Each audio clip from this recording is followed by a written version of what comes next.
Olá, pessoal. Boa noite a todas, boa noite a todos. Meu nome é Paulo César e hoje na live a gente vai conversar sobre a importância do SUS. O tema é Defenda o SUS. Acho que um sistema universal de saúde, que é o Sistema Único de Saúde brasileiro, talvez o melhor modelo, é o melhor modelo de saúde do mundo todo, exemplo para muitos países que vem, nos últimos tempos, sendo atacado de maneira extremamente violenta. Hoje a gente vai ter aqui na conversa o Dr. Idelmar Cavalcante, que é médico aposentado da Secretaria Municipal de Saúde, de São José dos Campos, e também o Dr. Paulo Reutberg, que foi secretário de Saúde na gestão do prefeito Carlinhos, foi médico da UPA Campos Alemães, Eugênio de Mello, e também do programa Saúde Familiar.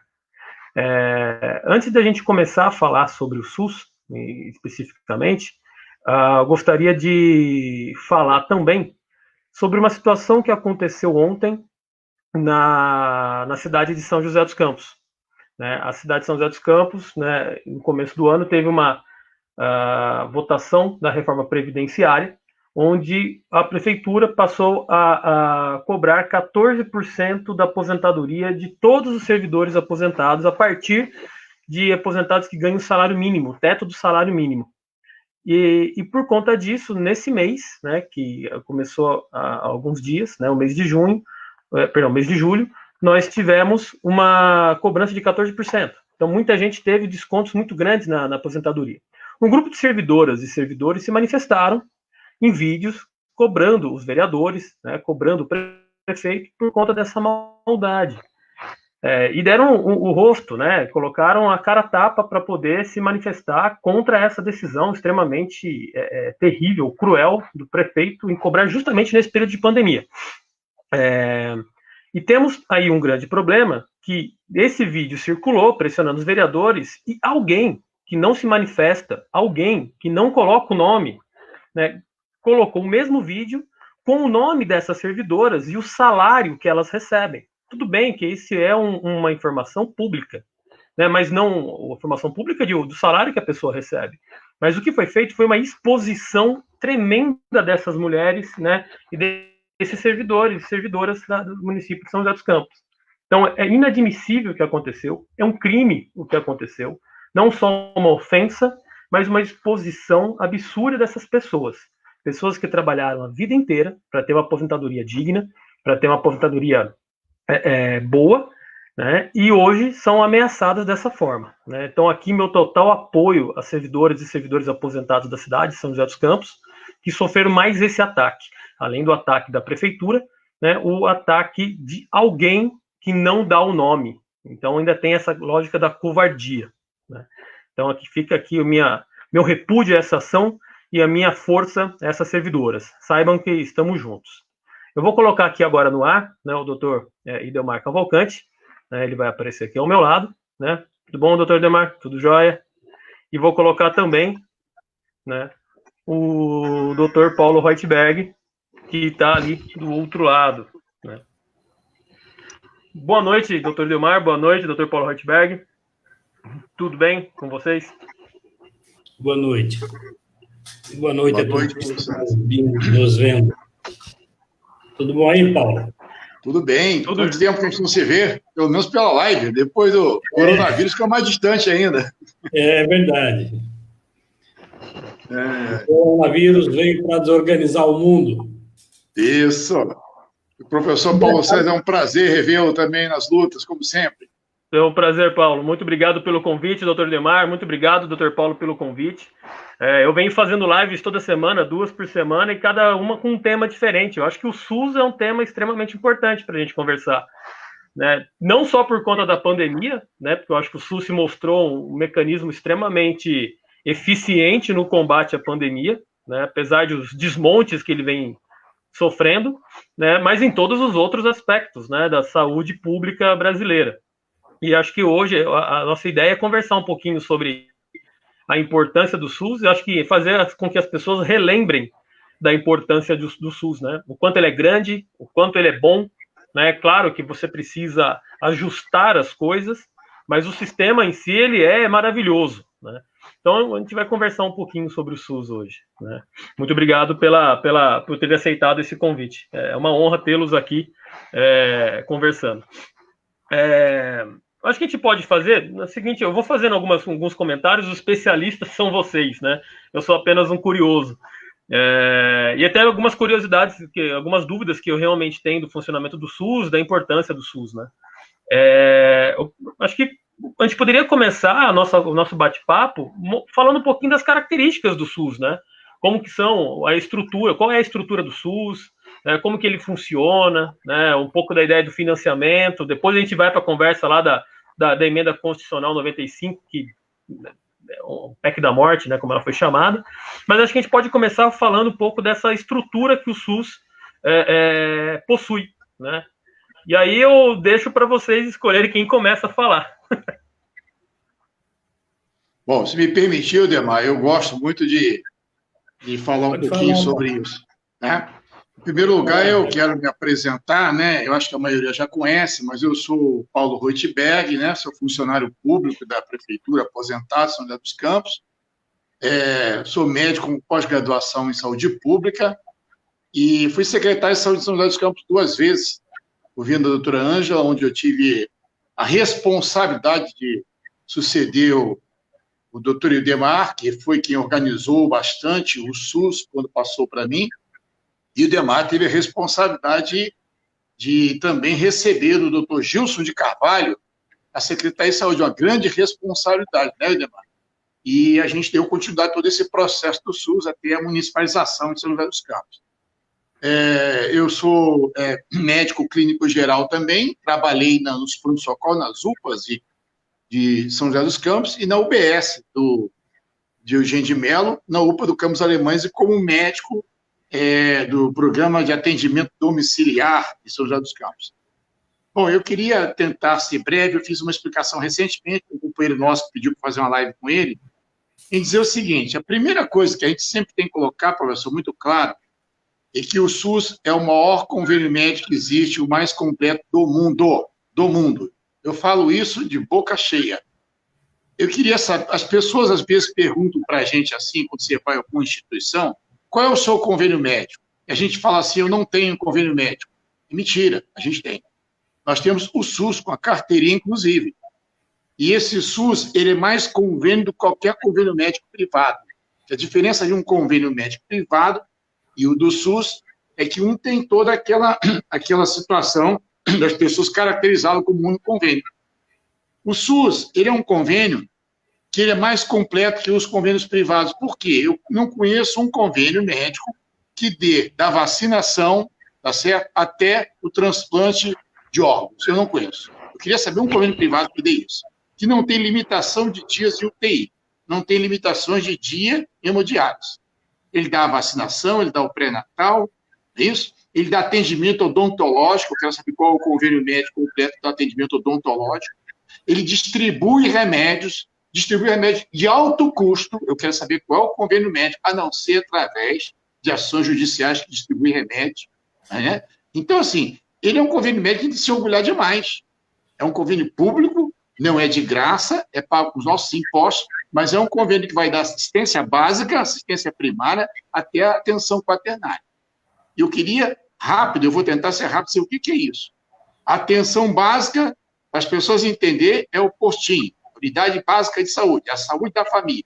Ali é a principal, vamos dizer assim, arcabouço do SUS. Se aquilo funcionar bem, gasta-se menos com a atenção secundária, terciária e quaternária. Ou seja, se eu fizer a prevenção e a promoção à saúde através da estratégia da família e através da unidade básica de saúde, eu consigo evitar que essas doenças fiquem mais graves e as pessoas têm que utilizar as hemodiálises, os transplantes, que as pessoas têm que usar UTI, que têm que usar UPAs, que têm que usar SAMU. Né? Então, se eu investir na prevenção e na promoção à saúde, ali deveria ter minimamente as 3 especialidades básicas, que é o clínico, o pediatra e o ginecologista obstetra, no mínimo. E a estratégia da saúde da família é aquela que vai na sua casa para fazer a promoção e a prevenção da doença. Essa é a atenção básica. Ali também deveria ter a odontologia, isso eu falo que deveria, porque nem sempre tem.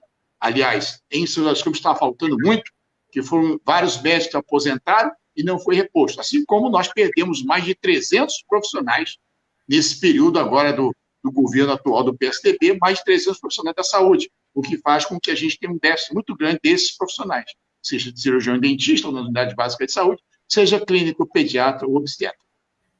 Em isso sido resolvido, ali também nós temos os programas, programa de hipertensão arterial, programa de diabetes, doença respiratória da infância, o pré-natal e outros programas mais que tem ali. Tem o processo de imunização e vacinação, que fica por conta das UBS. Passado esse espaço, depois vocês complementam, demais porque eu esqueci alguma coisa, nós temos a atenção secundária. Basicamente são as especialidades. Aí nós temos o AME e nós temos aí também a unidade de especialidade. Nessa atenção secundária, não podemos esquecer dos CAPs, que é a saúde mental, né? Que é a unidade básica, vamos dizer assim, de saúde mental, e a UPA de saúde mental.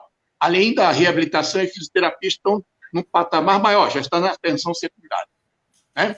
Passado isso, nós teremos a atenção terciária, que aí a gente vai discutir as UPAs, vamos discutir o SAMU, né? E vamos discutir o pronto-socorro propriamente dito. Quando eu entro para a parte de internações, que eu estou falando em cirurgias, que eu estou falando em internações por urgência e emergência, eu já vou falar que eu estou numa situação mais avançada. Quando eu vou para hemodiálise, quando eu vou para transplante, quando eu vou para oncologia, para o câncer, eu estou na atenção quaternária, quando eu vou para os queimados, eu estou na atenção quaternária. E tudo isso, essa cidade de São José dos Campos tem. O que falta é fazê-la funcionar como deveria funcionar. Essa é a realidade. Então, eu rapidamente resumi como é que funciona o SUS numa cidade que quer que a gente possa ter o SUS funcionando na prática. Além que a gente ainda pode fazer transferências, né, para os hospitais do Estado, em algumas coisas mais complexas, né? A gente faz lá para o Estado. Só para a gente poder entender, nós temos o sistema próprio de saúde do município e nós temos também o sistema contratado, que o município é quem paga. O dinheiro que vem da onde? Do governo federal, estadual e do município. Ou seja, as filantrópicas, e aí eu estou falando do Pio XII, Antônio da Rocha Marmo e da Santa Casa. A Santa Casa agora é uma estrutura que está sendo paga direto pelo Estado. Até pouco tempo era o município quem pagava. Então, você tem o serviço contratado, além das clínicas que a gente tem de diagnóstico. Né? Então, nós temos aí as clínicas de tomografia, de ressonância, nós temos outros serviços que são contratados pela prefeitura, onde o SUS é quem paga tudo isso. Então, no geral, é isso. Não podemos esquecer que o grande ganho do SUS, ele ser um instrumento, ele ser um equipamento de saúde, um dos poucos onde existe a chamada participação popular efetiva. Isso é bom que a gente grave. Ou seja, através de cada unidade básica de saúde, nós temos o quê? Nós temos conselhos gestores, onde é composto pela população, pelos funcionários e pelo poder público, prefeitura. Ali se discute a realidade daquela unidade, daquela região. Além disso, nós temos o Conselho Municipal de Saúde. O SUS, ele é descentralizado, mas ele tem um processo muito interessante que chama-se hierarquização. A hierarquização significa o seguinte, que ele tem que passar por essas fases que eu acabei de falar. Uma manda para outra, que manda para outra, manda para outra. Eu não deveria mandar da unidade básica direto para o hospital municipal. Eu deveria mandar para uma UPA, deveria ser assim o processo. E é assim que se propõe. Tá certo? Além disso, ele é tripartite. Isso é muito importante. Por que é muito importante? Se não fosse o SUS ser tripartite, hoje nós estaríamos num caos maior que nós estamos em relação ao coronavírus. O que significa isso? Não pode o presidente da República, numa canetada, dizer que tem que fazer desse jeito no município. Não pode. São as três esferas do governo. O governo federal, o governo estadual e o governo municipal é quem decide a política de saúde do município e do estado. É assim que tem que ser feito. E, por isso, nós tivemos estados que conseguiram fazer um bom trabalho, onde foram contra a política do governo federal, onde este quis fazer uma posição contrária, liberando a população para trabalhar, preocupado com a questão da economia, onde muita gente ia morrer. E graças a alguns governos estados que conseguiram ser firmes até determinado ponto, depois cederam, a gente conseguiu segurar bastante essa pandemia. Quero terminar por aqui só para a gente fazer a provocação, tá bom? Não. Esse esclarecimento foi muito, muito legal, doutor Paulo. Porque assim, mostrou, claro, né, o SUS ele é muito grande, muito intenso para ser explicado em 5, 10 minutos, né? Mas é uma boa explicação, principalmente em relação ao controle social do SUS, né? A ideia é de você ter a participação popular nas decisões, né? Isso que eu acho que é uma coisa extremamente importante e que é uma novidade que o SUS implementa.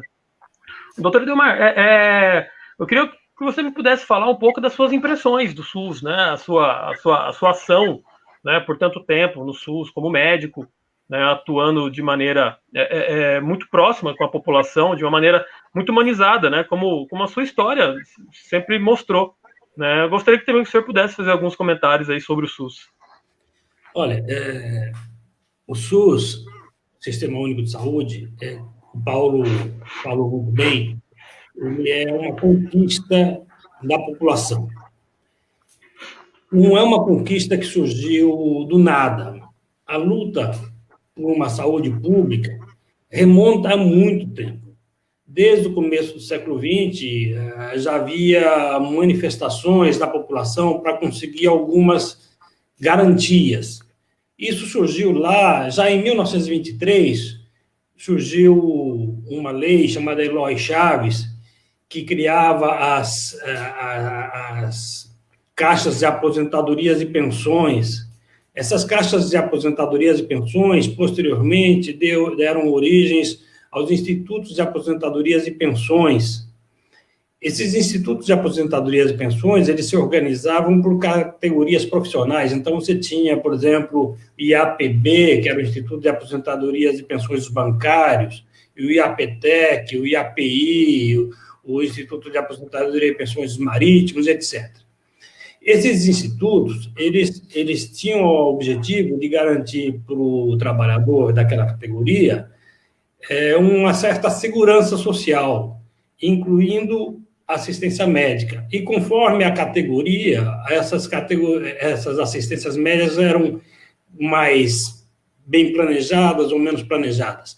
Quando ocorreu a ditadura em 1964, em 1966, o governo militar unificou todos os institutos de aposentadorias e pensões e criou o INPS, Instituto Nacional de Previdência Social. E o INPS assumiu o compromisso de prestar assistência médica. Mas essa assistência médica era restrita unicamente a quem tinha carteira assinada. Então, muita gente da população brasileira não tinha assistência médica nenhuma, ficava ao Deus dará, dependendo da assistência caritativa, promovida pelas Santas Casas ou por hospitais filantrópicos. Bom, a luta continuou, foi continuando. A gente não pode esquecer que só a luta garante conquistas, garante direitos e faz com que o governo passe a usar melhor os recursos que são recolhidos da população. Bom, quando foi na década de 80, com os movimentos pela redemocratização, também houve um grande movimento para que se criasse no Brasil um sistema de saúde planejado. E houve, se não me engano, a 6ª Conferência Nacional de Saúde, em 1986, que foi presidida pelo Sérgio Arouca, e nesse processo da Conferência Nacional de Saúde, onde se reuniram representantes de usuários, representantes das autoridades de saúde, representantes de governos, gestou-se o SUS, e, no final, o SUS acabou sendo aprovado em 88. O SUS é uma grande conquista. O SUS, do ponto de vista teórico, ele está com um planejamento muito bom, ele faz inveja a muitos outros países. Porém, nós temos um problema sério. O problema sério do SUS é o problema do subfinanciamento. E esse subfinanciamento ele se agravou agora com a PEC da morte, porque a PEC da morte congelou os gastos em saúde e em educação também por 20 anos, ou seja, o recurso que se passa para o SUS de um ano para o outro só pode ser reajustado de acordo com o índice inflacionário. Ora, a população cresce todo ano, a população envelhece, então as necessidades de investimento na área são cada vez maiores. A medicina se sofistica, e a medicina é uma área da economia onde, toda vez que ocorre um incremento tecnológico, os custos não baixam, ao contrário, os custos aumentam. Então, nós estamos nessa situação, nós temos uma situação de subfinanciamento do SUS e nós também temos um problema sério, que é um problema de gerenciamento, que precisa ser melhorado. Tem um outro problema que eu considero muito grave também, que é a questão da dualidade que existe aqui no Brasil. Você tem o SUS, que é um sistema único de saúde, voltado para toda a população e que tem uma capacidade grande de resolver problemas, mas nós também temos uma grande, cerca de 40 a 50 milhões de pessoas que usam planos de saúde privados, mas também têm direito ao SUS. Essas pessoas que têm planos de direito privado e que usam o SUS deveria ser ressarcido pelo plano os planos de saúde privados, mas esses planos de saúde privados vão à justiça, entram em processos e não ressarcem o SUS. Então, veja, o SUS, quando atende alguém que tem um plano de saúde privado, ele está, na prática, subsidiando o plano de saúde privado. Além disso, o plano de saúde privado, ele se insere muito bem dentro da ideologia liberal, neoliberal, e isso faz com que haja, por parte entre pensamento liberal, neoliberal, uma tentativa de enfraquecer o SUS, porque eles consideram que saúde é mercadoria. Se for mercadoria, eles precisam diminuir a concorrência do poder público a oferecer serviços. Da mesma forma que ocorre na educação. Na educação, os empresários da educação privada querem que a educação pública seja ruim, porque assim diminui a concorrência. A mesma coisa o pessoal que tem medicina, ganha dinheiro com a medicina privada, quer que o SUS não progrida, não melhore, para que eles não tenham concorrentes. Então, veja, a população precisa ter claro na cabeça que, para que o SUS se torne cada vez melhor, nós precisamos enfrentar a luta pela expansão do SUS em detrimento da iniciativa privada. Quanto melhor o SUS ficar, na minha opinião, menos pessoas vão se interessar em ter planos privados de saúde. Outras coisas é o seguinte, são facilidades que a legislação tributária oferece e que faz com que, na prática, o Estado fique subsidiando esses planos de saúde privado. Por exemplo, eu tenho um convênio médico.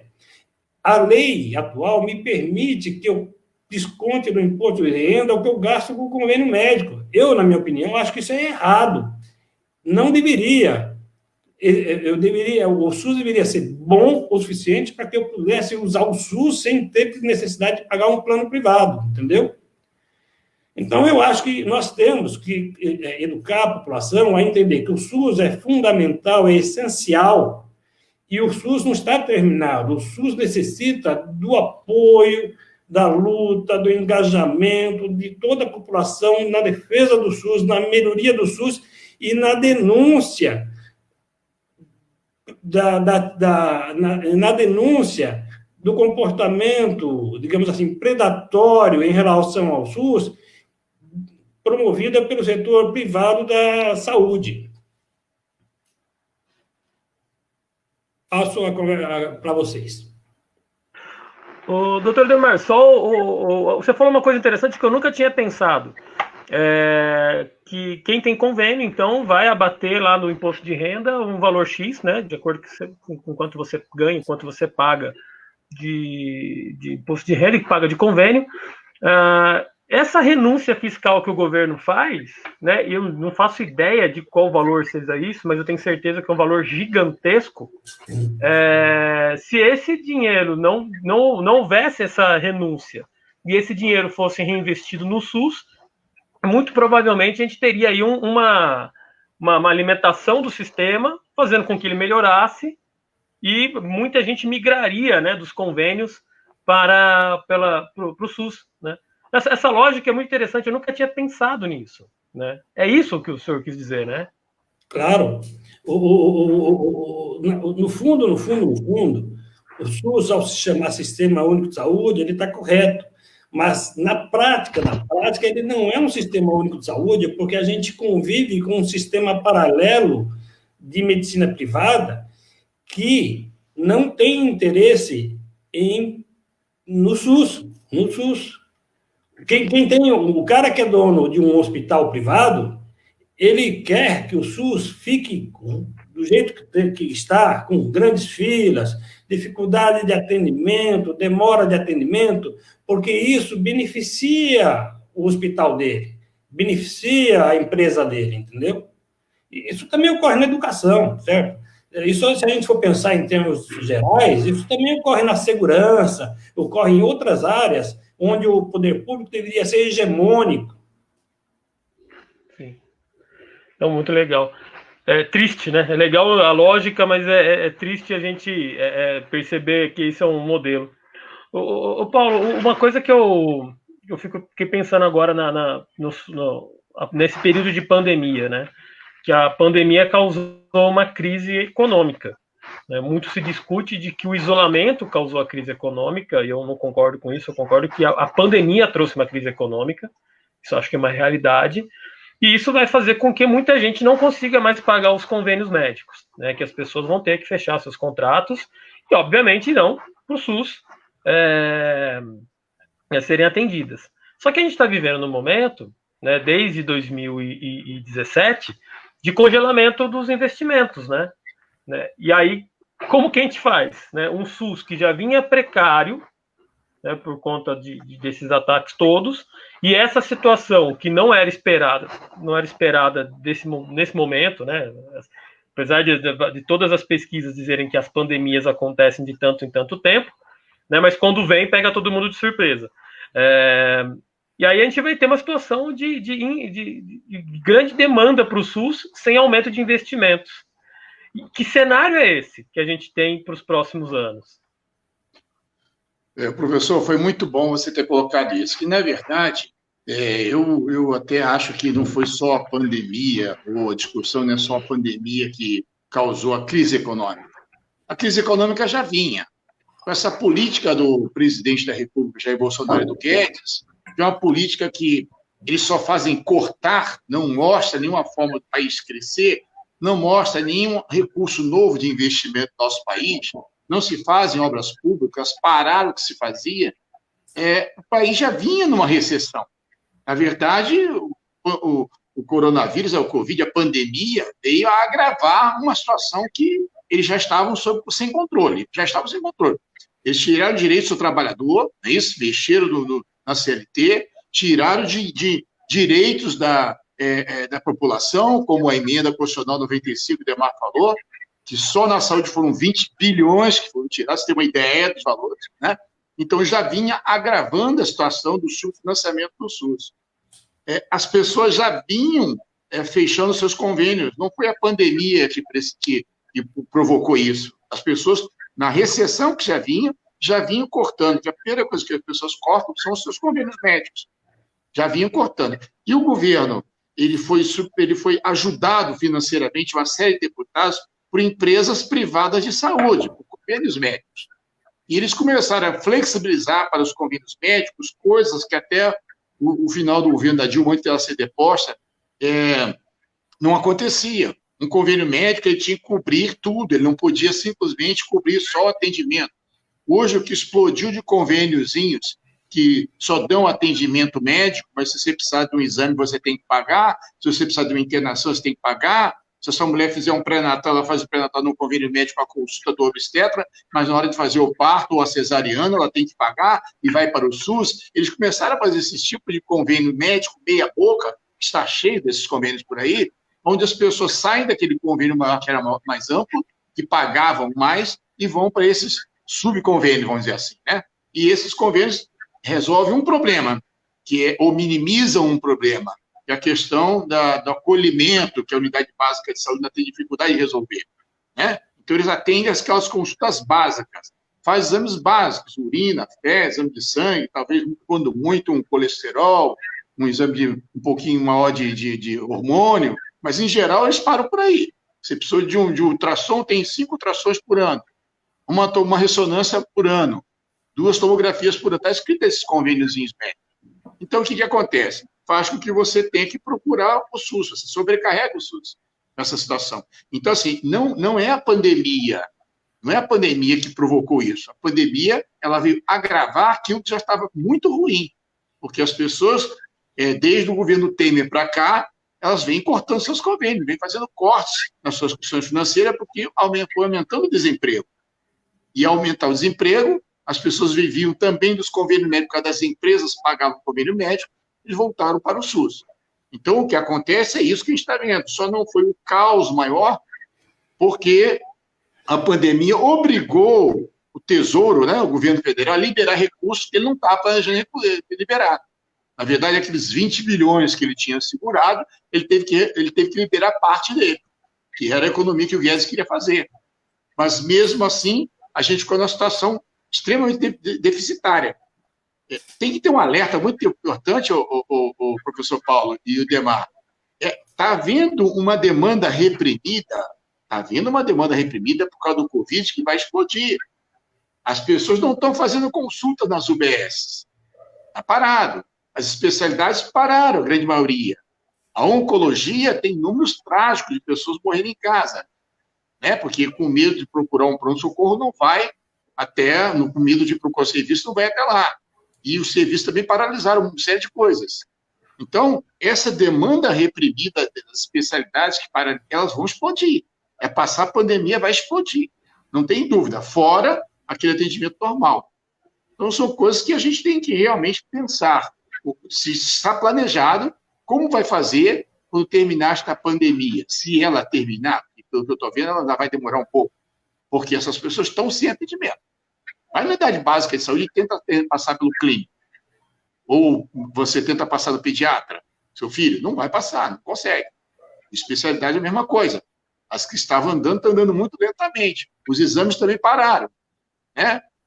A liberação de medicamento de alto custo, os processos estão parados, não estão sendo liberados. Os que já existiam dão continuidade. Quando eu falo medicamento de alto custo, são medicamentos de doenças raras, que a gente sabe, doenças graves.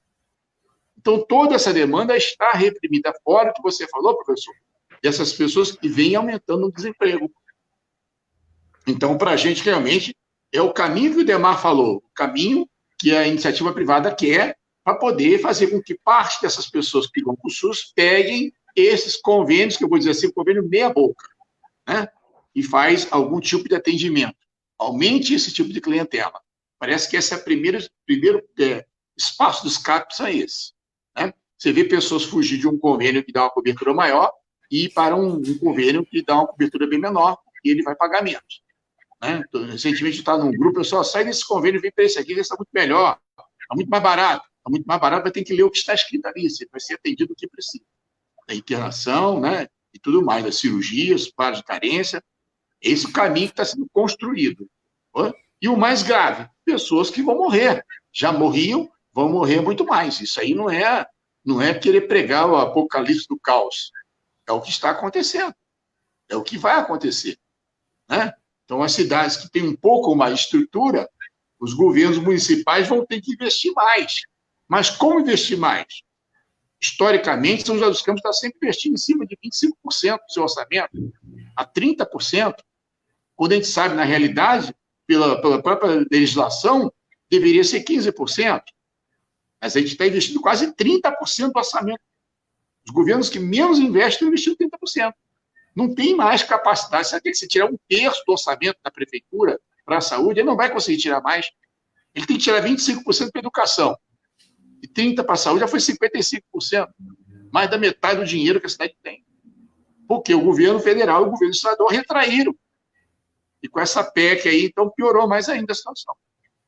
É preocupante, professor, preocupante.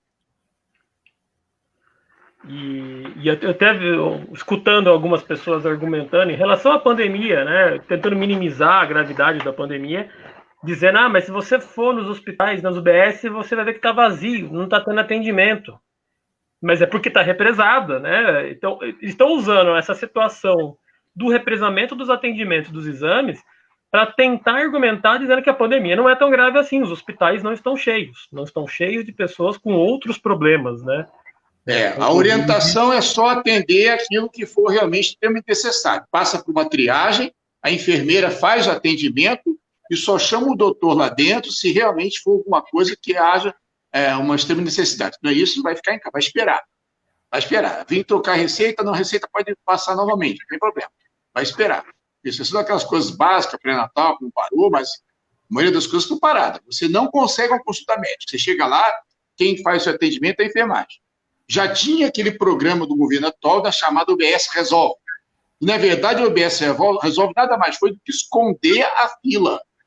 Quando você chega lá, tá certo? Na UBS, você dá o seu nome e a recepcionista fala para você o seguinte: espere que você vai ser chamado em casa. E espere mesmo. Você vai demorar bastante para ser chamado. Então, você não vê mais as UBS cheias. Está tudo escondido atrás de um chamado telefônico que não acontece nunca. Certo? É assim que está funcionando a tal da UBS Resolve. Né? Esconder a fila. É maquiagem, né? É maquiagem. Né?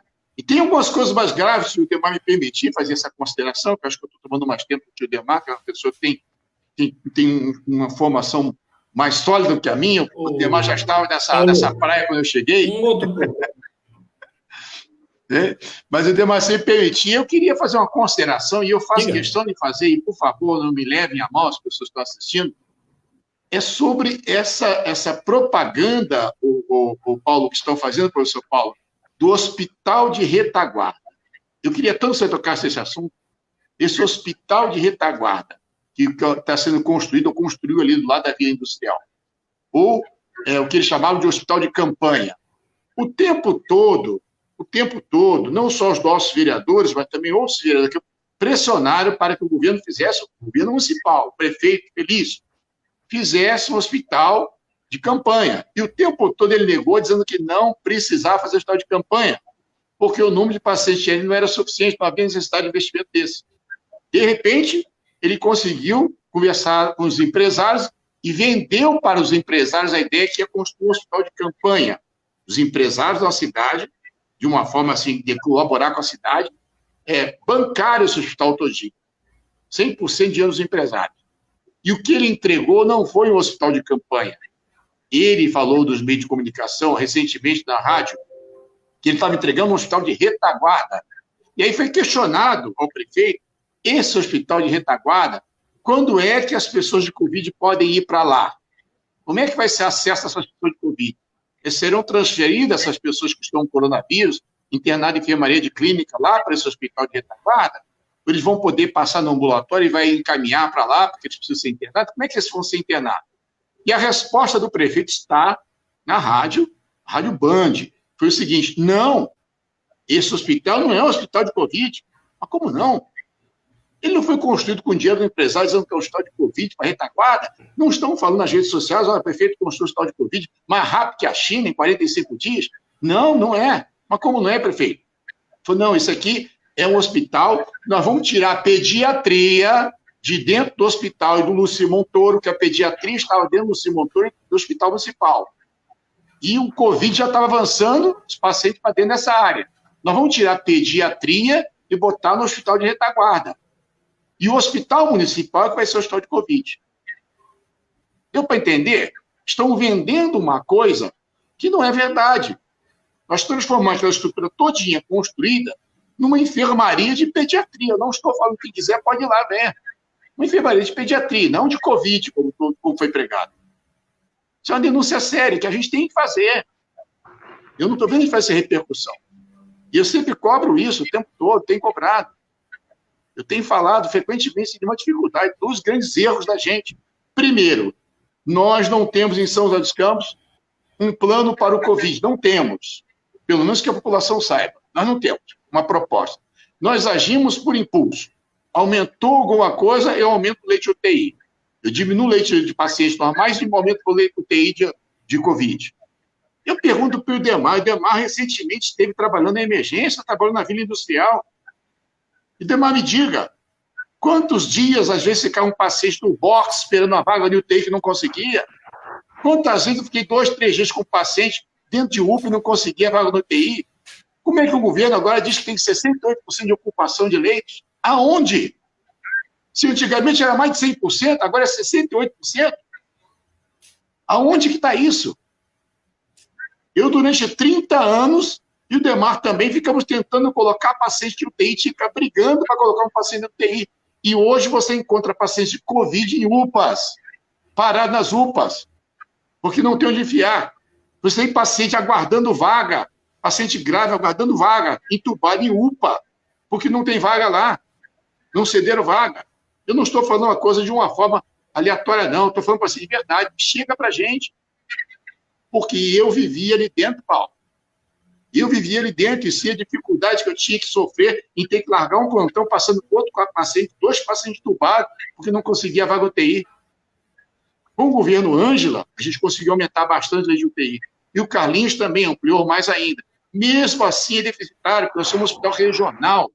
A Vila Industrial atende a toda a região, o Vale do Paraíba. Ela não atende só São José dos Campos. Tem coisa errada nessa conversa. Esse 68% de ocupação é para você poder liberar a cidade para a economia. É por isso que você falou esses números. Não é real. Não é real. Isso é um crime. Nós perdemos...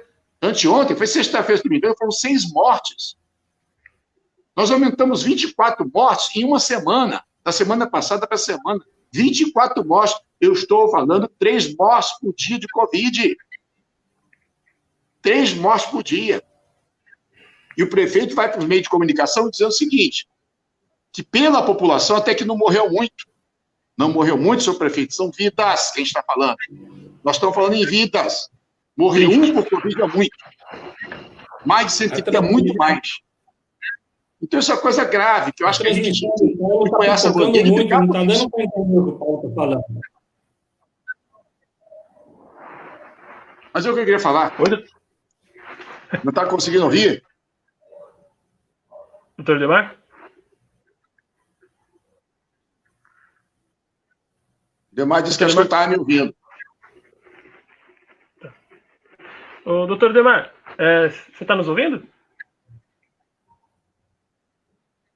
Estou vendo o som do Demar. O Paulo, a transmissão do Paulo Reutberg está interrompendo muito, está pipocando, está travando, então não está dando para entender muito bem o que o Paulo está falando. Não sei se você está conseguindo entender bem. Tá, não, aqui tá, acho que deve ser, ó, ele acabou saindo. Acho que a conexão dele é aqui. É a dele, né? Você estava ouvindo tudo, dele. Não ouviu? Eu ouvi tranquilamente a sua. Vamos continuar, daqui a pouco ele pede para entrar de novo e aí a gente continua. Mas você entendeu, Paulo, o que eu estou falando? Essa preocupação nossa, eu não vou fazer uma denúncia aleatória no meio de comunicação como a internet se eu não tivesse fundamento do que eu estou falando. Né? Então são coisas graves. Né? Você tem um Conselho Municipal de Saúde que grande parte dele pediu demissão, porque não concordava com o que estava acontecendo. Né? É uma situação preocupante. E outra coisa que a gente sempre se embate. Agora voltou. Então, Demar, o professor Paulo estava me ouvindo, você que não estava conseguindo. Demar, acho que a conexão dele está com problema. Tá travando. Eu não vi quase nada do que o Paulo Reutberg falou. A sua conexão está travando, Demar. A minha? O Paulo César ouviu tudo. Veja, quando o Paulo César fala, eu ouço bem. Eu não estou ouvindo bem quando você está falando. Acho que a conexão cruzada aí que está meio confusa. Mas vamos tocando, né? Você está me ouvindo bem, Paulo César? Sim, eu estou ouvindo. É que tem hora que você para a imagem e a gente não te ouve, Demar. Então, olha, é o seguinte, você falou aí a respeito do tempo que eu trabalhei no pronto-socorro, no pronto-socorro, no setor de emergência. Foram muitos anos, trabalhei no Parque Industrial, trabalhei na Vila Industrial, trabalhei no pronto-socorro de Eugênio de Melo, tive a oportunidade de fazer hora extra também na unidade de pronto atendimento do Alto da Ponte. E realmente, naquela época, a gente vivia uma situação que era difícil. A gente vivia com a sala de emergência cheia de maca, pacientes graves, precisando de transferência, e era difícil conseguir transferência. Tá? Eu me aposentei em 2013, eu me aposentei no dia 1º de agosto de 2013. De lá para cá, eu não tenho tido oportunidade de conviver, visitar e acompanhar o funcionamento do hospital municipal, das unidades de saúde e tudo mais. Mas uma coisa que eu acho que é preocupante, eu percebi bastante, e eu tenho percebido não sei se você observou também, é que as autoridades, os políticos conservadores, em comum acordo com algumas organizações que eles chamam de OS, organizações sociais, conseguiram uma maneira de transferir recursos públicos para essas associações, colocando essas associações para gerenciar muitos hospitais, muitas unidades de pronto atendimento, muitos pronto-socorros, e eu tenho muita dúvida se isso está sendo feito de forma ética, sem corrupção, sem superfaturamento. O que você sabe disso, Paulo Rotberg? Oi, Demar. Está me ouvindo, Demar? Agora eu estou ouvindo bem. Tá. Então, na verdade, são feitas licitações, né? Não tem dúvida que são feitas licitações. A grande preocupação em relação a essa questão dessas OS é que hoje você pega, antigamente, vamos dizer, você tinha aí em torno de, você poderia dizer que você tinha em torno de 30% dos recursos municipais que eram gastos com um OS. Hoje você é capaz de dizer, olha, mais de 50% está sendo gasto com o hospital municipal, com as UPAs e agora a terceirização das UBS.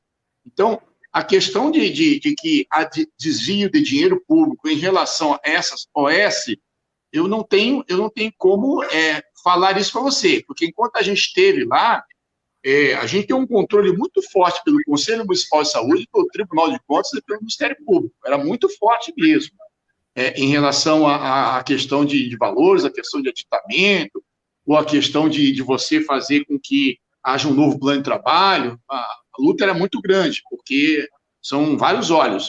Eu vejo que o grande problema é que essas instituições elas passam a ter o poderio de contratar as pessoas, não necessariamente com todo aquele critério que se tem quando é o serviço público direto. Por exemplo, você bem sabe, Demar, você passou por isso também, para a gente entrar na prefeitura com o médico de emergência, a gente tinha que ter residência médica ou, no mínimo, experiência de 2 anos, de 2 a 3 anos em emergência médica, senão você não poderia ser contratado. Hoje, essa exigência pelas OS caiu. Então, você vê aí as pessoas, colegas médicos sendo contratados que não têm aquela formação de emergência, não tem o curso de residência em emergência ou 2 anos de prática de emergência. Estão sendo colocados na parte mais crucial que existe no sistema de saúde, que é a porta de entrada dos hospitais. Recentemente, e eu vou falar uma coisa que o Paulo é capaz de ficar assustado, o Conselho Regional de Medicina, o Conselho Federal de Medicina, fez uma prova em todo o país, onde ele detectou que mais de 70% das pessoas, dos colegas médicos, não conseguiam fazer um diagnóstico correto de infarto. Estou falando de infarto do coração, infarto do miocárdio. Mais de 70% erraram nas provas para fazer um diagnóstico de infarto agudo do miocárdio. E desses 30% que restaram, que fizeram o diagnóstico certo, a metade não sabia tratar corretamente. Olha a gravidade do sistema de saúde.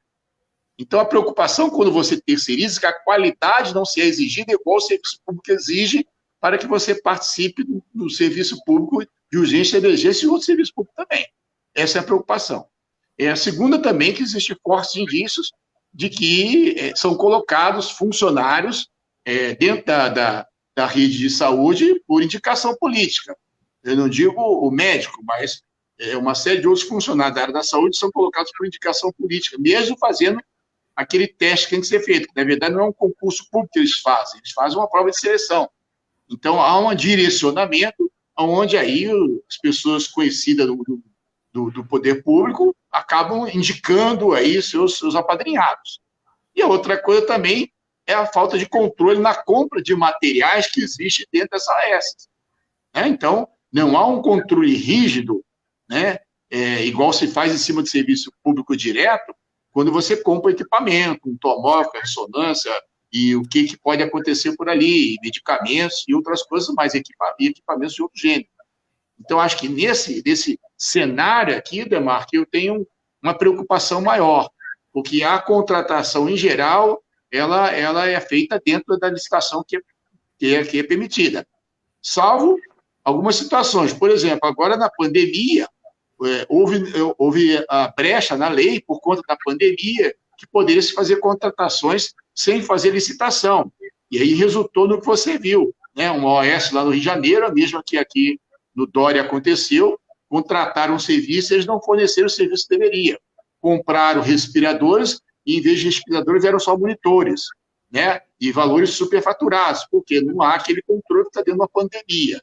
Então, isso também preocupa quando acontece isso. Eu sei que a pandemia aumenta o valor da mercadoria, mas ali também você sabe que tudo pode acontecer.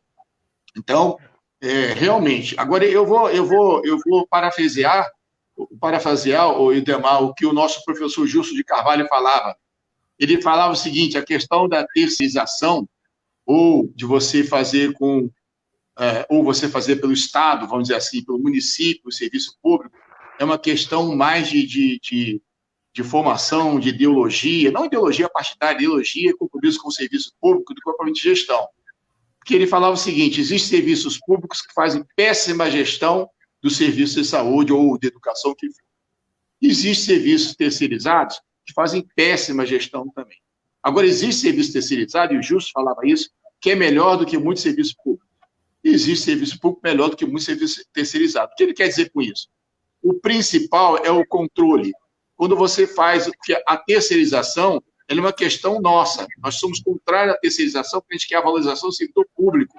A gente acredita que com o serviço público é possível fazer melhor, é possível você ter mais garantia, como eu acabei de falar, na qualidade do próprio servidor público. Mas quando você faz uma contratação terceirizada e você estabelece parâmetros rígidos para você ter um controle maior, cobrar dessa instituição, reduz a diferença da piora da qualidade que você vê. Então, isso é uma questão que o Justo falava. E o Justo falava: eu sou a favor do serviço público sempre, que eu sou a favor do serviço público. Eu acho que a gestão tem que melhorar, os controles têm que melhorar. Agora, a terceirização, eu tenho colegas, ele falava, que terceirizados tiveram resultados excelentes. Não é isso? E eu tenho, infelizmente, a grande maioria terceiriza e lava as mãos. Quando aqui em São José dos Campos reclamam de alguma UPA, o que o secretário de saúde fala? Eu vou falar com o diretor lá da OS, cobrar dele. Ele tira dele como se fosse responsabilidade dele.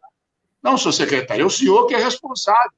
O senhor simplesmente cedeu àquela instituição o direito, tá certo, de poder fazer o atendimento. Mas a responsabilidade civil e jurídica é do senhor secretário. O fato terceirizado não emite o senhor do dever de ter o controle sobre aquilo. Não é quando a coisa estoura que eu vou cobrar, não. Eu sou o secretário. Eu não tenho que cobrar, a responsabilidade é minha, porque eu terceirizei de forma equivocada. Primeiro, que eu terceirizei que é equivocado. Segundo, de forma errada.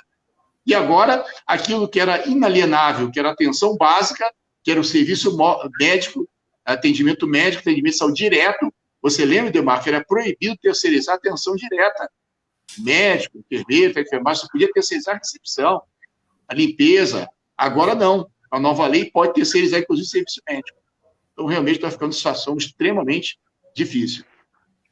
Então, você, ao tocar nesse assunto aí, você me faz lembrar de um determinado problema. Eu acho que o SUS, para funcionar perfeito, ele não depende só dos hospitais, das UPAs, tal. É preciso uma política de educação médica. Essa política de educação médica, ela tem que estar vinculando o SUS às instituições que formam a mão de obra médica. E eu acho que existe uma grande distorção no processo de formação dos médicos no Brasil.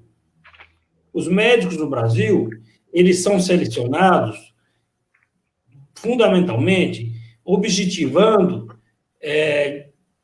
fazer do exercício da medicina uma profissão rendosa, que faça com que ele fique rico. Claro que não é todo mundo. E isso, na minha opinião, faz com que se atraia para o exercício da profissão muita gente sem compromisso com a humanidade da medicina, porque a medicina é essencialmente uma profissão humanitária. Uma vez eu li um artigo sobre como era feita a seleção das pessoas em Cuba que desejavam ser médicas ou médicos, e eu achei muito interessante porque lá em Cuba, quando uma pessoa é identificada por seus mestres como não tendo as aptidões necessárias para ser médico, esses professores agiam no sentido de fazer com que a pessoa entendesse que ela deveria se dirigir para outro campo. Isso, inclusive, faz com que a gente perceba que, quando esses médicos cubanos vieram para o Brasil trabalhar no Mais Médicos, isso explica a grande aceitabilidade que eles tiveram junto à população. Por quê? Porque o pessoal que veio é um pessoal que tem, na sua essência, o humanitarismo como um compromisso de vida ao exercer a profissão médica. Então, a gente viu nas pesquisas da época que as pessoas tinham muita satisfação, se sentiam muito satisfeitas ao serem atendidos pelos médicos cubanos. Isso foi o motivo de várias pesquisas. Então, eu acho que há necessidade no Brasil de se pensar uma maneira de fazer com que as pessoas que desejem ser médicos sejam médicos porque elas querem fazer um bem para a humanidade, para o semelhante, essas coisas. Pode ser meio idealista, mas eu acho que isso é um problema, porque eu trabalhei no serviço público muitos e muitos anos, e uma coisa que me chocava era ver a frieza de muitos colegas, a falta de compromisso, a falta de humanidade de muitos colegas ao atender o povo, principalmente o povo mais simples, mais pobre, o povo que estava lá e que a pessoa que estava atendendo achava que são pessoas que não tinham muito valor social, entre aspas. O que você acha disso, Paulo? Demar, você está... Paulo César, que é você, professor Paulo. O que eu tinha conversado com o Demar, porque uma das coisas que é uma preocupação que eu tenho é sobre a questão da humanização do tratamento médico, porque eu comecei a ter mais contato com esse conceito com o nascimento dos meus 2 filhos, né, que até então eu achava que o parto era uma coisa cesárea e pronto, acabou, e não havia uma outra ideia de trato, né? E assim que a minha esposa ficou grávida pela primeira vez, a gente começou a participar de encontros de gestantes, de mães, de médicas, pensando na lógica do parto humanizado.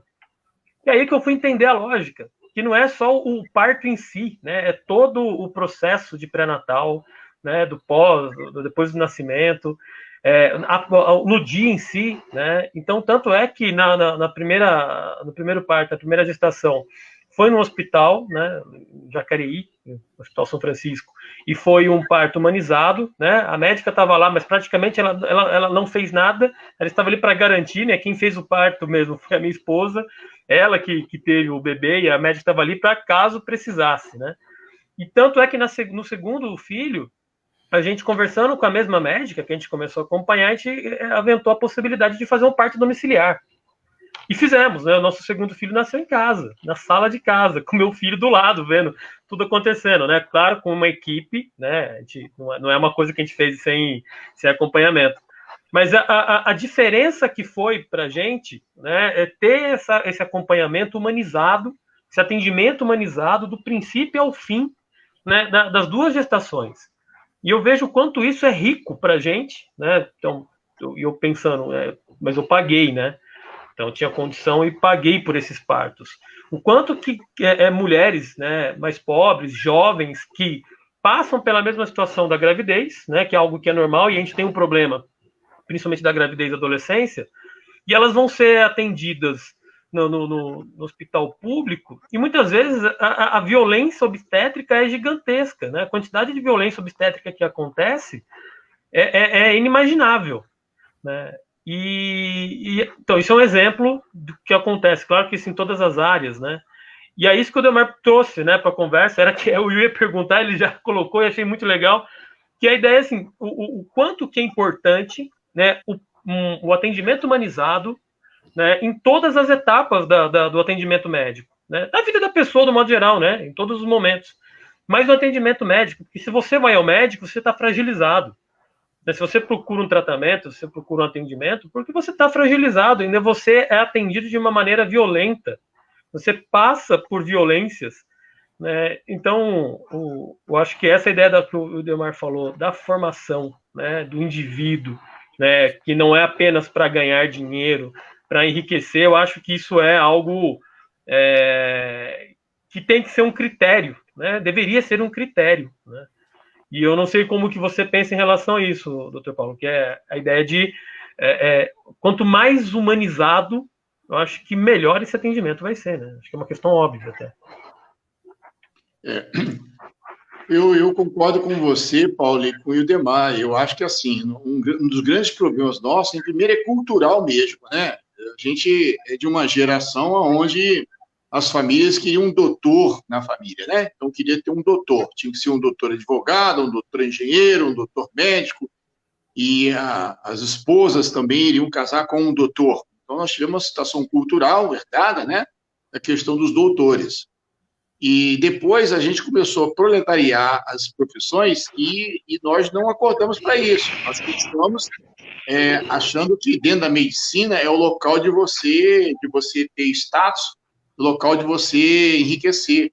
E o que acontece? O que a gente vê, Paulo, é que os médicos começam a trabalhar que nem um maluco, tirando 2, 3, 4 dias de plantão consecutivo, correndo de um hospital para o outro, do outro para o hospital, consequentemente tendo uma menor quantidade de sono, um estresse muito grande, e isso agrava mais ainda a relação médico-paciente. Você está no verdadeiro caldeirão, você tem os profissionais de saúde recebendo não o que lhe deveria ser devido. Você pega o paciente que está com o sofrimento de uma doença, a preocupação do que ele pode ter. E você tem a situação econômica também do país e do cidadão. Você junta essa salada, não pode ser grandes coisas. E aí, frequentemente, você vê agressões a pronto-socorro, a médico, o médico ao paciente, coisa semelhante, porque está instalado um conflito, né? Então, se o cidadão quer ganhar dinheiro, que ele não venha para a medicina. Existem outras profissões, hoje técnicas, que ele terá uma facilidade maior.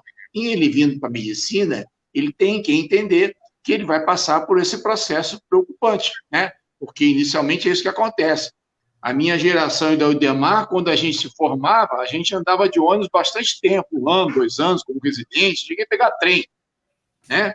Hoje, o meu filho se formou, ele já começa no primeiro ano dele, querendo comprar um carrinho novo. Meu primeiro carro teve 4 anos de uso, não sei como é que foi do Ildemar, porque era um semi-velho, não era nem um semi-novo, né? Que a gente saía do carro porque tinha que correr de um plantão para o outro. Então, era preocupação nossa. A gente não ficava que nem um louco para ganhar dinheiro, para ter o carro zero. A gente primeiro tentava garantir a nossa profissão, garantir um emprego fixo, a gente começa a construir a família. Então, não era essa loucura. Hoje, o jovem médico, dificilmente ele quer casar logo. Ele já quer comprar primeiro o carrão dele. Muitos não têm nem um apartamento, mas o carro zero, aquele importado, os colegas têm. E vai ter que trabalhar muito para pagar esse importado. Isso aí, por favor, não vai em nenhum juízo de crítica, é uma realidade, é constatação de realidade. E não é só o profissional médico, não, a grande maioria dos profissionais.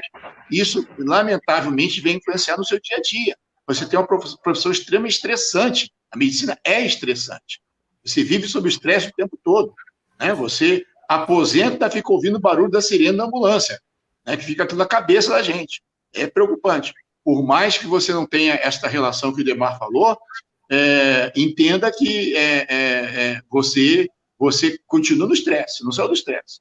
Você sabe disso, né? A qualquer hora pode chegar uma urgência e grave. Então, eu vejo que o Demar tocou no ponto fixo, no ponto da ferida. A educação, a formação nossa médica, ela deveria ser uma formação, não uma formação como é colocada para a gente, uma formação capitalista, né? Porque quando eu aprendi na faculdade, o professor dizia, amanhã, quando você estiver no seu consultório, você vai receber esse paciente assim. Eu, naquela época, já era do diretório acadêmico, eu levantava e falava, professor, vamos fazer o seguinte, vamos falar, amanhã, quando eu estiver no INPS, naquela época INPS, o paciente assim que eu vou receber. Se eu passo um conceito para o aluno, que ele saiu da faculdade, ele vai ter um consultório, ele vai ter.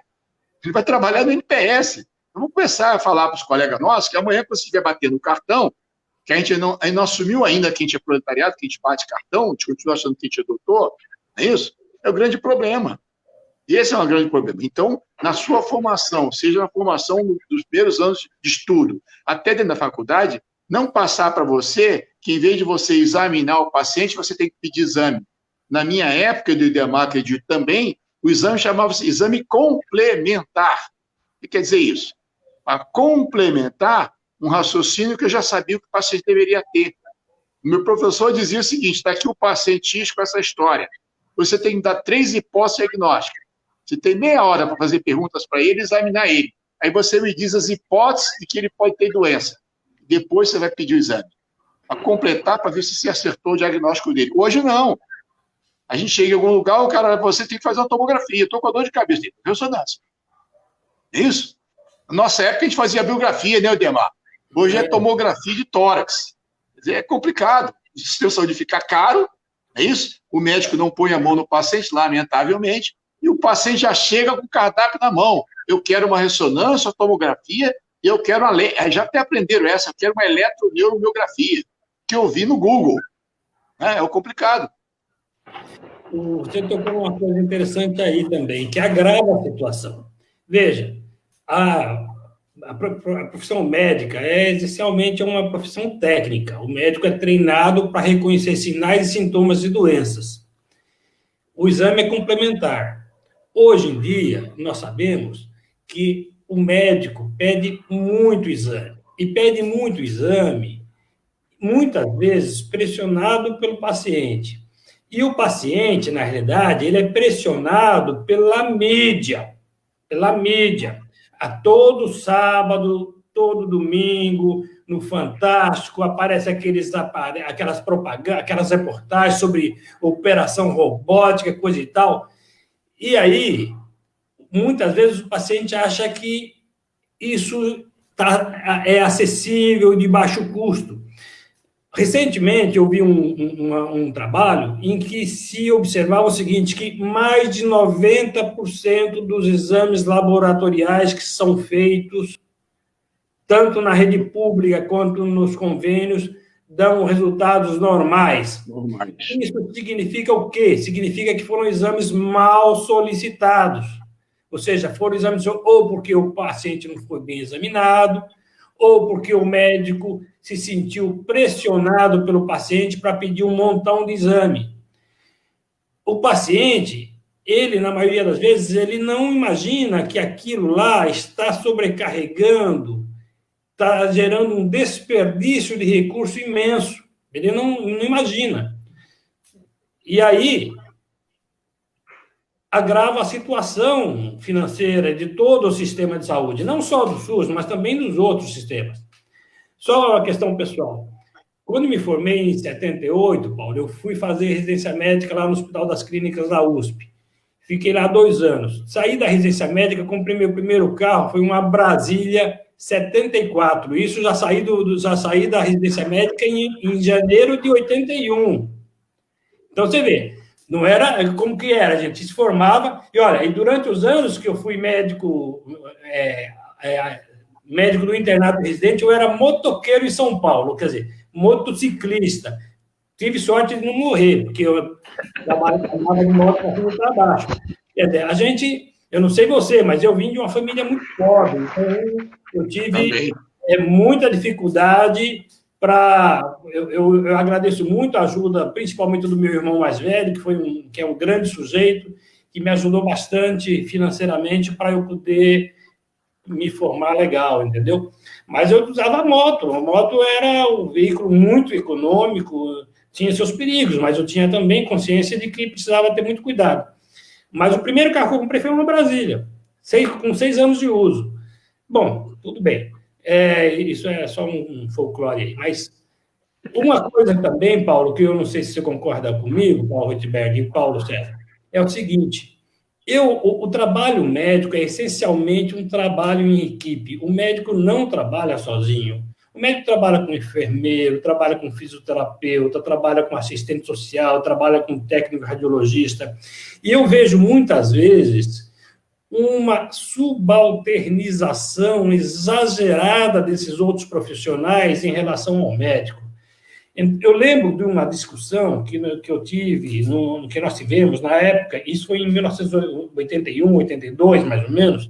O Gilson de Cássia Marques Carvalho era o secretário de Saúde de São José dos Campos, e eu cheguei com a seguinte proposta: Gilson, será que eu poderia treinar as agentes de saúde a fazer estrutura, porque, às vezes, eu estava atendendo uma consulta, chegava uma criança que tinha pisado num pedaço de vidro e tinha lá cortado o pé e precisava levar 2, 3 pontinhos, coisa simples, que não, nada de difícil de fazer.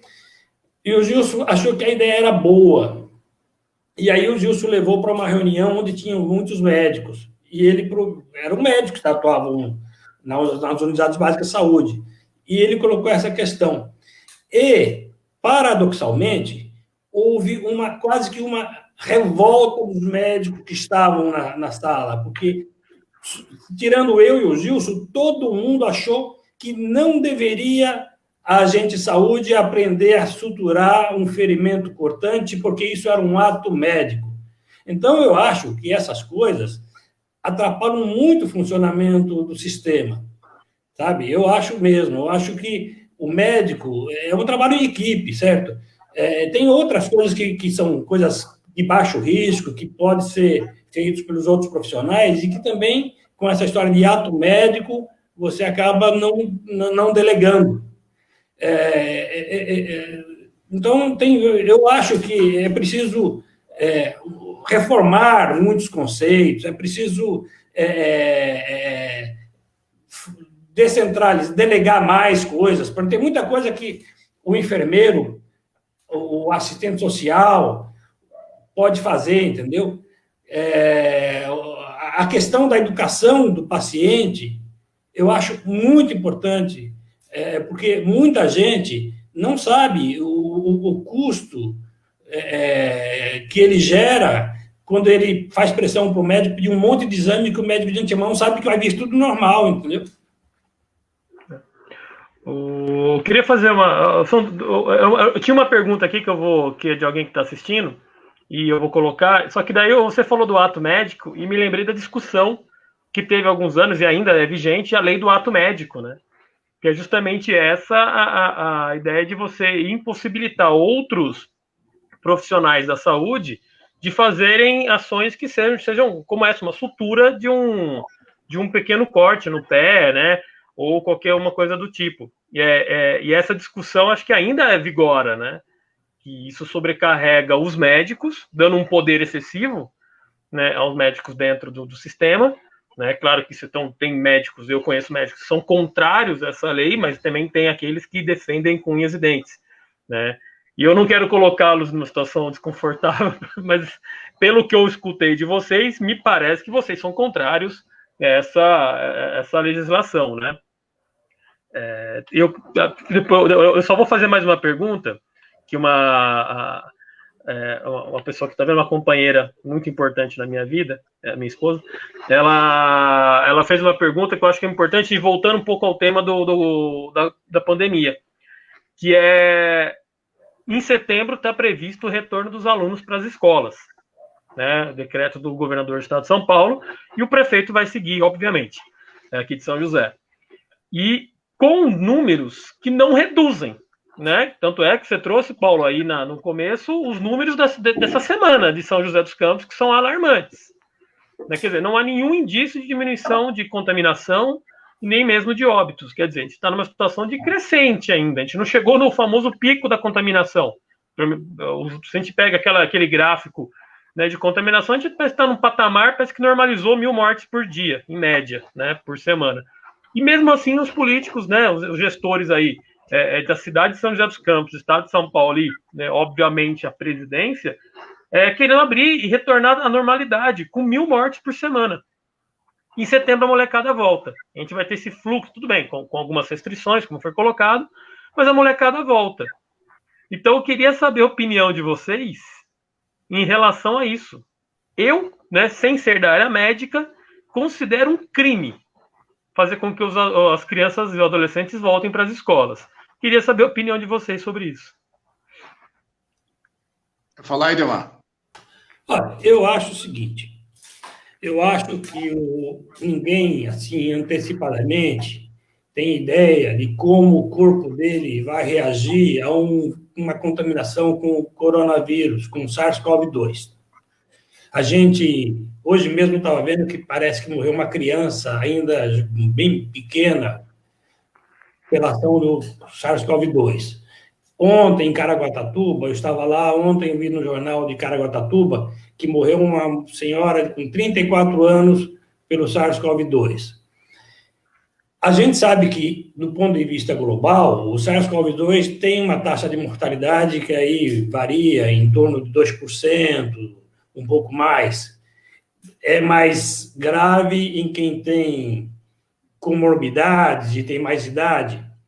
Porém, a gente sabe que a única alternativa viável para se diminuir essa pandemia e colocar essa doença sob controle é o surgimento de uma vacina eficaz. Enquanto não surgir uma vacina eficaz, nós não vamos ter o controle dessa pandemia.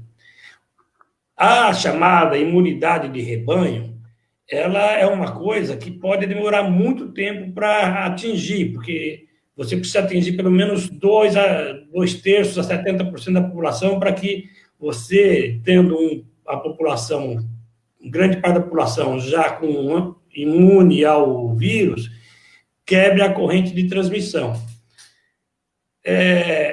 Eu acho que é temerário. Eu tenho 2 netas, uma de 4 anos e uma de 8, e o meu genro já perguntou sobre isso. Eu disse para ele o seguinte: olha, enquanto não surgir uma vacina comprovadamente eficaz, e enquanto nós estivermos com essa situação de pandemia, é melhor você deixar aqui as meninas, porque se perder 1 ano de escola, 2 anos de escola, é melhor do que perder a vida, porque a gente não sabe se a criança tem muito menos risco de ter complicação pelo coronavírus, pelo SARS-CoV-2.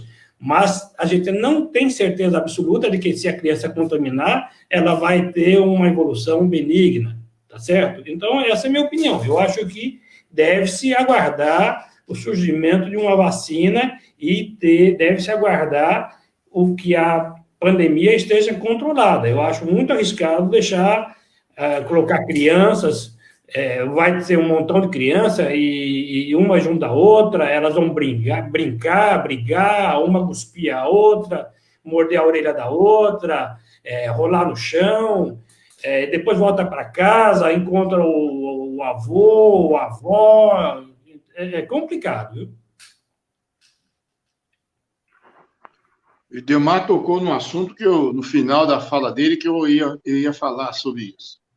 É a questão de você trazer a doença para casa.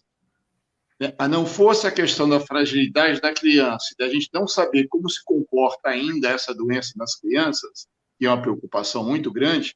Eu volto a dizer também, se eu tivesse um neto nessa idade, eu aconselharia que não levasse. Perde-se 1 ano, mas não se perde a vida desse meu neto.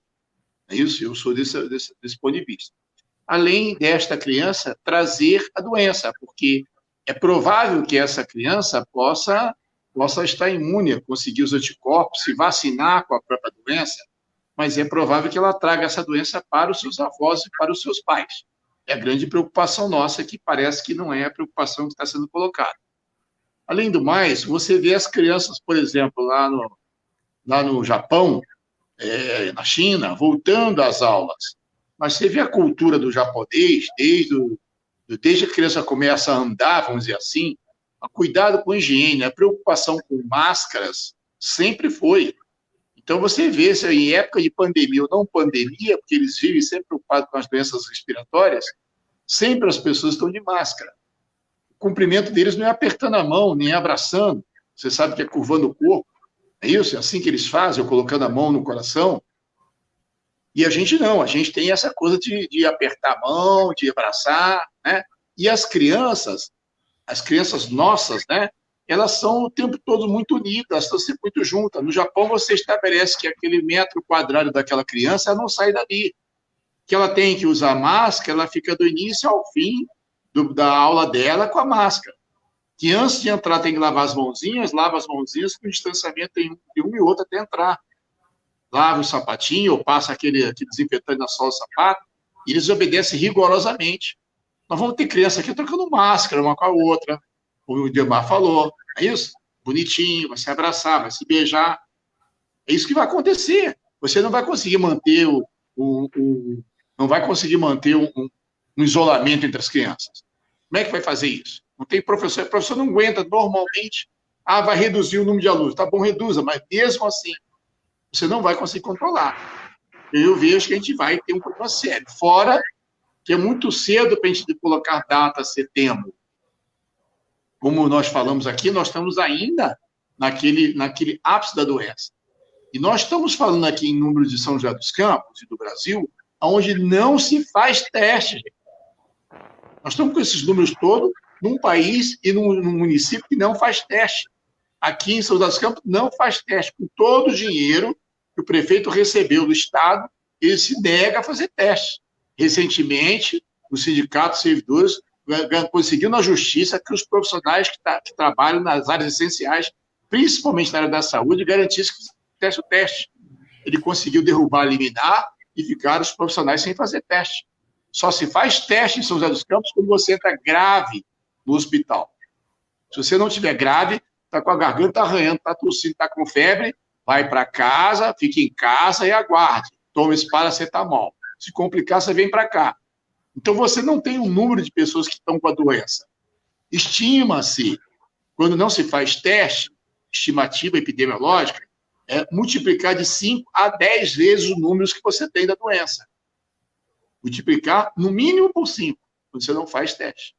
E para que a gente está brigando para fazer teste? É só porque a gente quer que faça teste? Teimosia, já sabe que o pessoal está dando porque fazer teste. Porque em fazer o teste, eu consigo fazer uma coisa chamada bloqueio. Eu sei que na região tal, naquele bairro tal, tem tantas pessoas com teste positivo, então eu vou bloquear, essas pessoas vão ficar em casa, não vão sair. Eu vou liberar as que podem sair. Foi assim que foi feito em vários países. Foi assim que foi feito em Cuba, na Venezuela, que as pessoas tanto falam. Testou-se quase toda a população. Localizou determinadas regiões, determinados bairros, e não sai, as pessoas estão em quarentena. Você consegue bloquear a doença naquela região. O Campos Alemães, o Bosque Eucalipto, é das regiões que mais está avançando a doença. Mas você não tem os bairros determinados, você não tem um bloqueio, você não consegue parar aquelas pessoas ali. Muito pelo contrário, está tendo fluxo, finais de semana nessas regiões. Quando a gente estava na Secretaria de Saúde, a gente pegava vários casos com dengue, a gente fazia um bloqueio, colocava todos os agentes de saúde daquela região ali, para ver onde é que estava o foco, para não deixar a doença avançar. Então, você não sabe para onde está indo a doença. Você sabe porque começa a morrer gente. Então, o bloqueio é feito através de testes. E uma cidade igual São José dos Campos não pode dizer que não tem dinheiro. Então, por que a teimosia de não fazer teste? Você já sabe por quê. Porque se tiver teste, vai mostrar os números muito maiores. Se mostrar os números muito maiores, vão ter problema com quem? A economia, com o comércio. Não vão poder abrir as academias, não vão poder abrir os shoppings, que eles estão doidos para abrir, não vão poder pedir para as crianças voltarem para as escolas. Por isso é que não se faz teste. Essa é a dura realidade.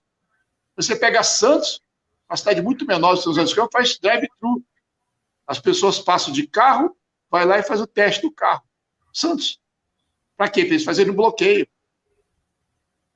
Então, São José dos Campos, eu volto a dizer, não tem um plano municipal, tá certo? Para o combate ao Covid, para o diagnóstico Covid. Não tem. A gente trabalha aqui por espasmo, como diz na medicina, por cólicas. Apertou aqui, eu vou lá e resolvo aqui. É assim que a gente faz os planos de saúde em São José dos Campos. Então, resumindo, sou o contrário, acho que ninguém pode determinar a data ainda, porque nós não temos ainda um perfil, mesmo sem teste, mostra a evolução crescendo da doença. Sexta-feira, 6 óbitos um dia só. Certo? 24 óbitos em uma semana. Você vê que não dá para você falar em liberar escolas. Indo para os finalmente aqui, mas eu queria fazer um comentário sobre uma decisão do prefeito, já faz alguns meses, de colocar todos os professores nas escolas. E eu sou um desses professores que teve que voltar para as escolas. O que eu estou fazendo, eu poderia fazer muito bem na minha casa, com uma internet melhor, com uma estrutura melhor, sem me arriscar. Então, todo o isolamento que eu fiz durante um tempo, e continuo tentando fazer, porque eu praticamente não saio de casa, a não ser para fazer compra, porque não tem como, ir para a escola. E após o retorno dos professores, curiosamente, foi quando explodiu. Claro que não foi só o retorno dos professores, foi a abertura do comércio também. Mas foram 5 mil profissionais colocados em circulação na cidade. E pipocou de professor contaminado na escola da minha esposa. Com professora contaminada, na minha escola, 3 suspeitos, e fora outros casos já confirmados e suspeitos na rede, e aqueles que se contaminarem e ficaram, né? Então, nós temos, sim, uma situação de negação do problema que o prefeito faz, colocando a vida das pessoas em risco. Nós tivemos um crescimento absurdo. Se não me engano, no dia na semana que abriu, na sexta-feira anterior, tínhamos em torno de 42 pessoas mortas na cidade. Né? E hoje a gente já está beirando 150, se não me engano. 160 óbitos. E isso um pouco mais de um mês, né? Que é um crescimento exponencial de óbitos na cidade. É duro lidar com esse tipo de negação e políticas públicas feitas para agradar um setor específico da sociedade. Paulo e Delmar, eu queria abrir o espaço para vocês fazerem suas considerações finais aí em relação ao SUS, o quanto que temos que defender, o tema da live, né, defenda o SUS, o quanto a gente tem que defender o SUS, entender como ele funciona, fazer as críticas que se deve ao modelo, né, que acho que as críticas fazem com que ele melhore, né, mas tendo sempre em mente, é uma bandeira que todo brasileiro tem que levantar, porque isso não existe em lugar nenhum do mundo. Né? Gostaria que vocês fizessem as considerações finais aí sobre esse assunto. Bom, Paulo César, você quer falar, Edmar? Pode ser, olha, deixa eu falar rapidinho. Olha, o SUS é uma conquista, talvez a mais importante conquista do final do século XX no Brasil. O SUS é um sistema em construção. O SUS tem poderosos inimigos que querem transformar a saúde em mercadoria. Para o SUS sobreviver, ele precisa do apoio inequívoco do povo brasileiro. E o povo brasileiro só vai defender o SUS se ele tiver consciência de que a saúde é um direito, está previsto na Constituição, é uma cláusula pétrea. O SUS é mantido com dinheiro público, não é gratuito, como está escrito em muitos documentos. O SUS não é gratuito, o SUS é pago com dinheiro do cidadão, do contribuinte. Nós recolhemos muito, muito, muito dinheiro com os impostos. E esse dinheiro todo, ele deveria ser usado em benefício da população, em benefício do povo, para garantir saúde, educação, investimento em ciência, investimento em tecnologia. Nós não podemos gastar esse dinheiro garantindo aposentadorias milionárias para militares, nem para juristas e nem para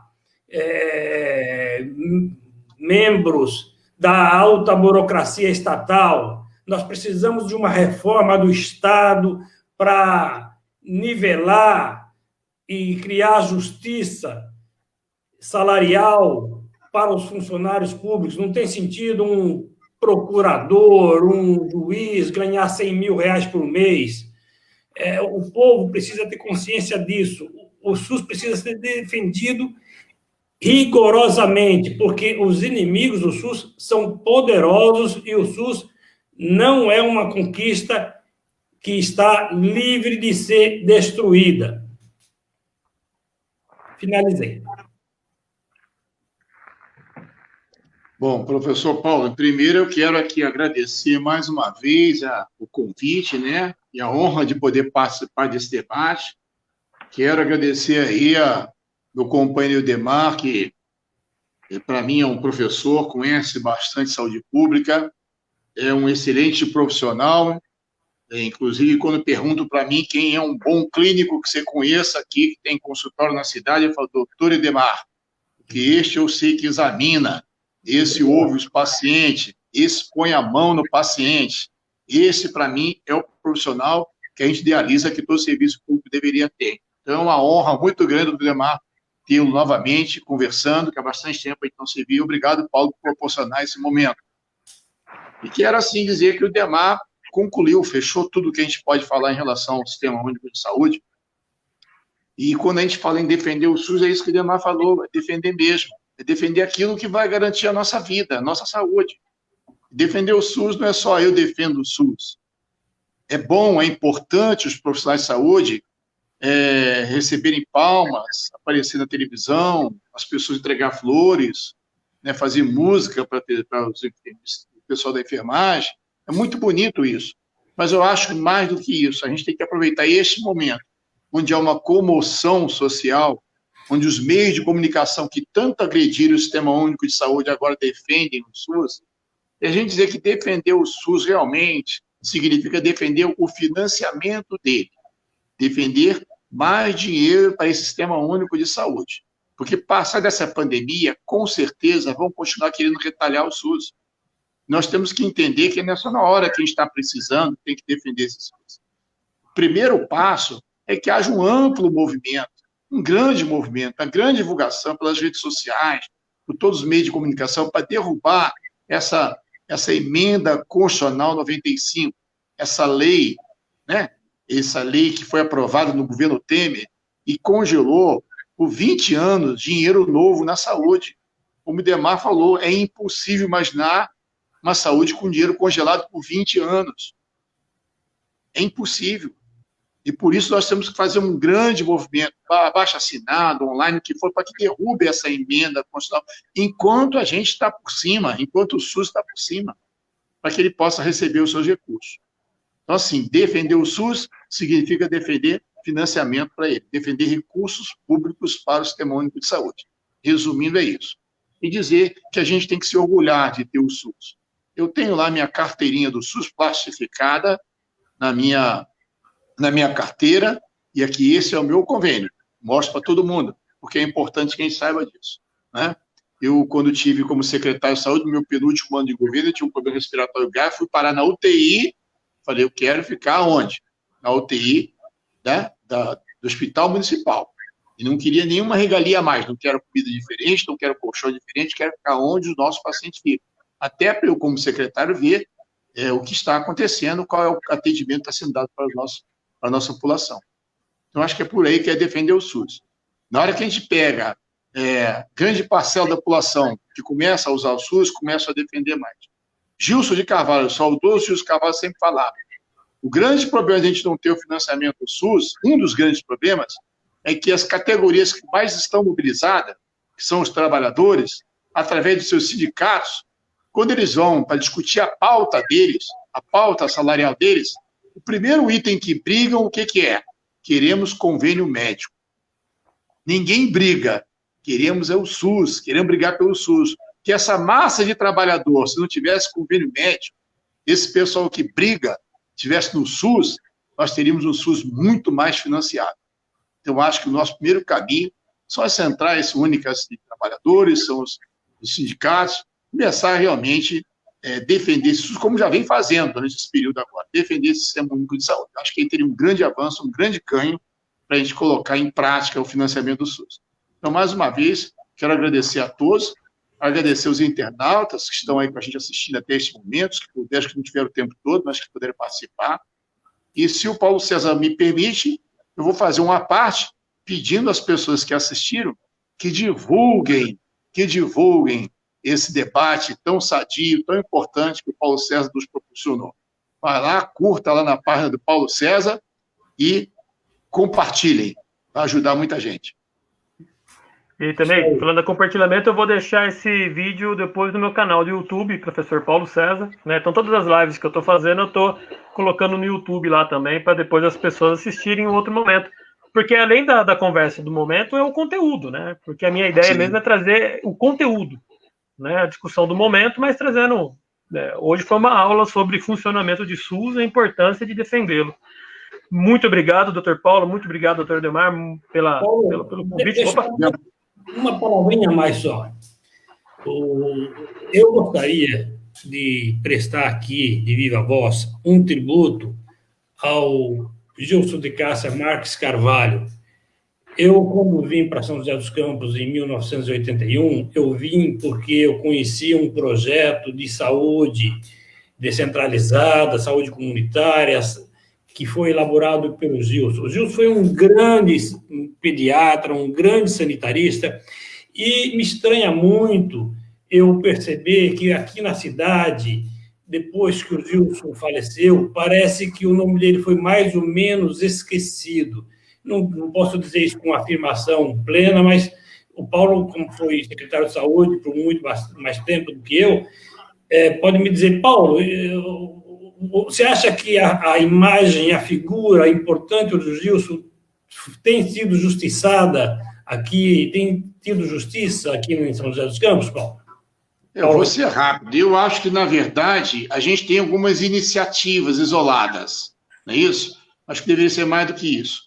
A cidade realmente não está dando a devida reconhecimento que o Gilson merecia. Né? Eu acho que a gente inaugurar uma unidade, colocar o nome do Gilson, colocar o nome de uma rua, abrir uma conferência municipal de saúde, falar o nome dele é importante, sem sombra de dúvida. Mas a gente vê pessoas que talvez não tivessem a contribuição que o Gilson deu para a saúde, muito mais bem lembrados nessa cidade do que o Gilson de Cássia Carvalho. Concordo com você, Demar. Acho que é importante, eu como historiador, a memória é um dos das nossas ferramentas, né? E acho que a gente não pode perder essas memórias. Então, acho que mais do que uma homenagem com uma estátua, com o nome de uma unidade ou qualquer coisa do tipo, eternizar a contribuição dessas pessoas com políticas públicas, né? O defensor de políticas públicas na saúde tem que ser respeitado nisso. Então, acho que essa é a melhor maneira de você homenagear as pessoas, né? Talvez nem lembre o nome, mas saber que essa pessoa contribuiu, né? E continuar o trabalho dessa pessoa, acho que é fundamental. Muito obrigado, Paulo, muito obrigado, Delmar. É uma honra conversar com a história da medicina aqui de São José, né? Recente, né? Mas é a história da medicina aqui de São José. E para mim é sempre uma aula, né? Essas lives estão me servindo muito para aprender as coisas, né? E como professor, né, acho que a lógica é essa, né? Vamos tentar passar um pouco do nosso conhecimento e eu estou sempre assimilando as coisas. Muito obrigado, né? Muito obrigado por quem nos assistiu e até uma próxima live. Tchau, tchau.